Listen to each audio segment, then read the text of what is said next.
Hey everyone, I'm building an entire first-person shooter game from scratch in the Godot engine and documenting the progress with these tutorials. The basic FPS controller project from episode 1 is available for free on GitHub, and if you would like to download all of the source files, you can get access by joining my Patreon.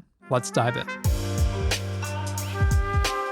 All right, welcome to another first-person shooter tutorial. We're in Godot 4. Now, coming from the last episode where we added a rotational recoil to our gun whenever we fired, we don't have the gun moving. And I did mention in that episode that we are going to be adding a positional recoil, that kickback motion to the gun.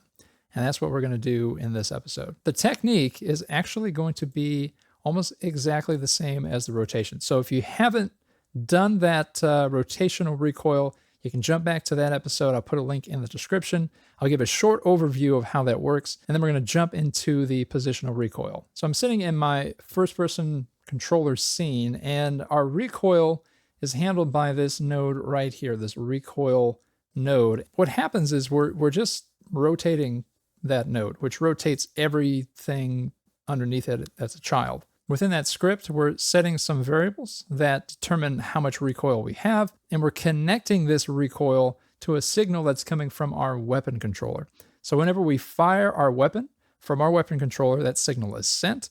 We've connected that to our Add Recoil function, which adds that randomized rotation to that recoil node.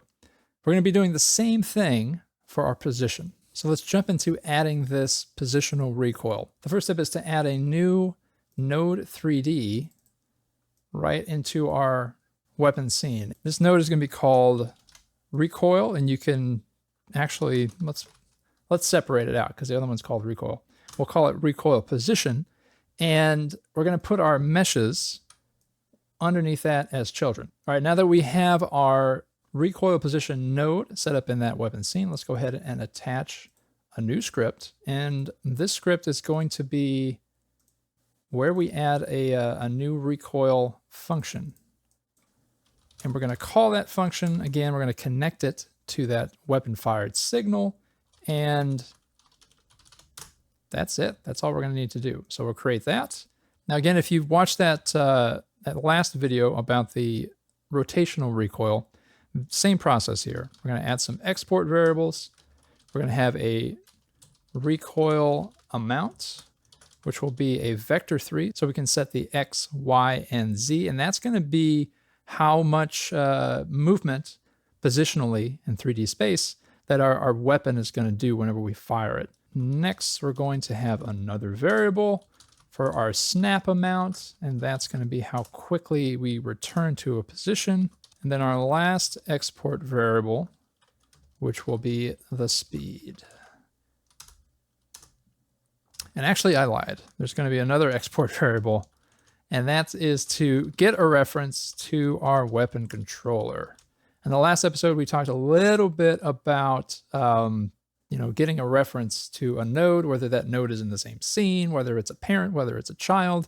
If it's in the same scene, export variables work great because you can get access to every single node in that scene. So we can do that because our recoil position is in our weapon scene. Now, if we were in our, within the level itself, and we're trying to get a node in our controller, but we're doing it from another scene or node within the level, then you might have to do it a little bit differently. But for this case, an export variable will work perfectly. And this weapon controller exists. It's the class that we're using within our weapon scripts. You can do whatever type that will fit that. Could be a node 3D, that will all fit. But you'll notice, now that I'll save that, if you notice, I'll go to this weapon variable right here. It's only going to let me pick, again, see, allowed weapon controller. It's only going to let me pick the type that I set. So we'll set that for our weapon. Now that we have a reference, we'll need to use that when we connect to a signal. And then we need two more vector3 variables to hold some information as we go. All right, we've got those. Now the first thing we're going to do is go into our process function. Same thing we did with our rotation, And we need to update constantly both the target position and the current position. Target position, where we want to go, current position, where we are. So in our process function, we take our target position and we're going to lerp that from our target position to vector3, 0. So a vector3 where everything x, y, and z all equal 0. This is just a shorthand that's built into the engine. And we're going to do that at the rate of our speed, multiplied by delta. You got to use delta, or you get some weird stuff if your frame rate changes. Now what this means is our target position is always going to want to go back to 0. That's going to bring us back to home base. Then we set up our, oh, if I could type, I guess the autofill would be nice, wouldn't it? There we go. Now our current position is also going to be a lerp, and we're going to lerp from our current position to our target position by our snap amount multiplied by delta. So we've got our two lerps set up that are going to get our target position and our current position. And then we just need to set the position of this node, and hence the position of the weapon mesh and the shadow mesh, to our current position. And that's our process function. So every frame, we're going to be updating all those things. The next thing that we need is an add recoil function that we're going to create ourselves. Now within our add recoil function, we're going to set a new target position and we're going to randomize it with some randomization functions. And for this, like the rotation, we're going to do a plus equals because we want to constantly be adding to its rotation. We don't want it to reset every time we fire the weapon, because you want to be going from where the weapon is, not from its home position. So we're going to add to the target position, not just redo it every time. And it's going to be a vector3.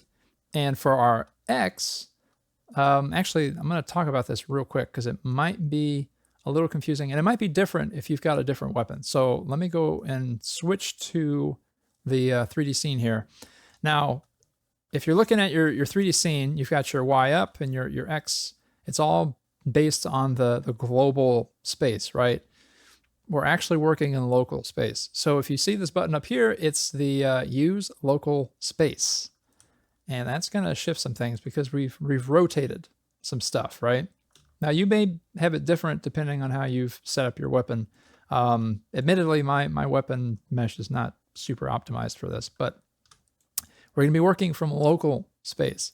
So our X is down and our Y is back and our Z is left and right. So we've got to keep that in mind, that we're creating this new target position vector. So again, our X is up and down. We don't want a lot of variation with our X, right? So for our X range, we're going to do the recoil amount.